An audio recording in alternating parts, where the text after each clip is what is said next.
bison pot roast with hominy. We generally add a small bunch of the ingredients we mean to serve close by, like hominy, wild rice, and dried berries.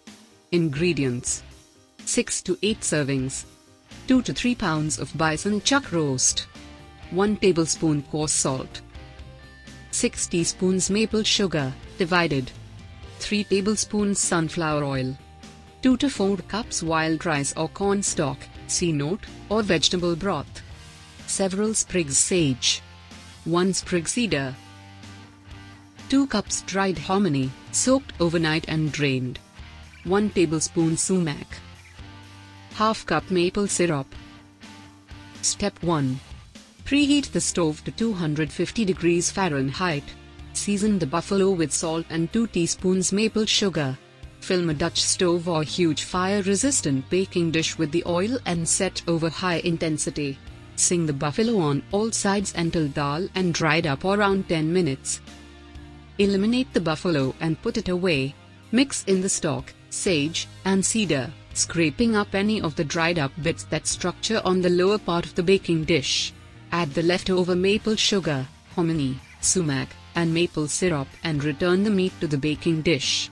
Cover the Dutch broiler or the baking dish firmly. Use aluminum foil, if vital. Spot the buffalo in the broiler and cook until so delicate it tumbles from the bone, around 3 hours. Step 2. Remove from the oven. Tent the meat with foil to keep warm. Strain the excess stock into a pot and hold the hominy. Set the stock over high intensity, heat it to the point of boiling, and decrease the fluid significantly. Taste and change the seasoning. Cut the buffalo and serve over the hominy with the sauce showered over the meat. Step 3. To make cornstalk, wagniza hoppy. Save the corn cobs after you've delighted in bubbled or broiled natural corn or you've cut the parts for use in a recipe. Put the corn cobs into a pot and cover with water by around 1 inch. Heat to the point of boiling and somewhat cover.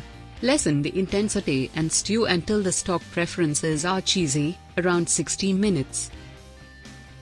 Dispose of the cobs. Store the stock in a shrouded holder in the cooler or cooler. Step 4. To make wild rice stock, sai hoppy, don't discard wild rice cooking water. It makes a superb cooking stock for soups, stews, and sauces.